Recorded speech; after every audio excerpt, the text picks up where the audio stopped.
Microsoft founder Bill Gates claimed Australia's political ban on nuclear will see the country miss out on the next 15 years of nuclear energy development.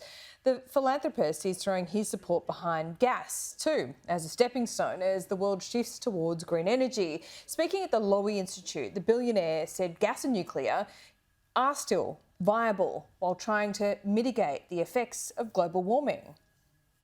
Australia is very blessed, whether it's wind or solar.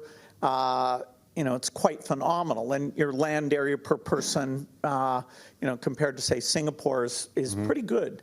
And so the opportunities created by a world that is getting rid of greenhouse gas emissions, Australia is rare in that the opportunities exceed the things you have to give up. You have to give up a large part of the and eventually almost all of the coal mining activity.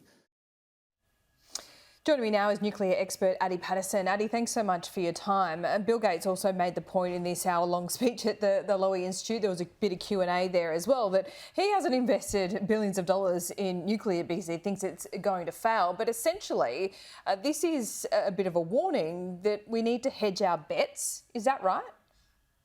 Yes, I watched the interview recently, and my sense is that he was saying two things. The one is that both fission and fusion, the two types of nuclear energy, are important and he invests in them. And he's got very active investments in both. He seemed unaware that Australia has got a fusion company, HP11 Energy, and so we at least got that part of the nuclear mix with some activity at the moment. What I think he was also saying is that for the lowest carbon reliable energy, intermittent renewables are going to be part of that, but really nuclear needs to be part of it as well. And that's where I worry that we are still betting on high penetration of renewables when we know that the science says that that will make our electricity more expensive. Yeah, right. Okay, so essentially he was really talking up renewable energy there, but also didn't kind of address the cost and reliability factor when it comes to that right now. Yeah, I think Bill Gates falls into the World Economic Forum optimism generally about renewables. I don't sit in that camp. I mean, I've spent a lot of time, as have many other experts in Australia, looking at this, and we briefed Parliament in November to say, don't fall for the renewables idea that it's going to get cheaper and cheaper. All the evidence is that as the penetration of renewables goes up, the cost goes up. And in fact, that's proven to be true right around the world. Yeah, right. So Bill Gates, I mean, he's kind of become a bit of a divisive figure. It's interesting to see him come to Australia, say that he's obviously at a private meeting with the Prime Minister. Can you see his intervention having any effect on the polity and where it's at the moment?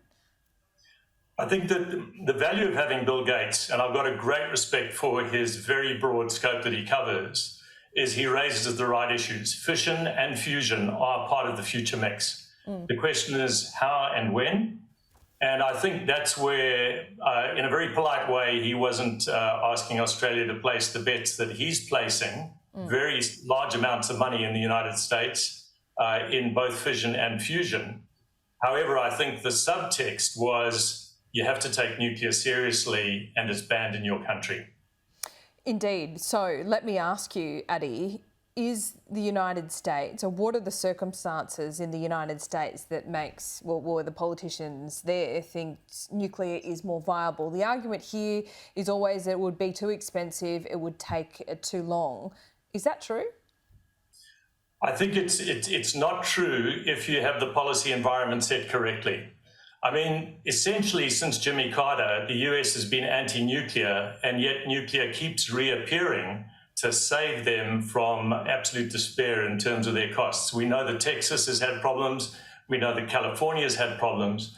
California has chosen to keep its one nuclear reactor running, and their House of Representatives voted by a very large majority. In fact, I think there were only 3 votes against to keep a nuclear power plant open. Now, given that California is the renewables capital of Australia, it seems to me very clear that that vote said that nuclear has to be part of the mix if you want the lowest cost electricity. Okay, Adi Paterson, great to talk to you this morning. Appreciate it. It's a pleasure. Thank you.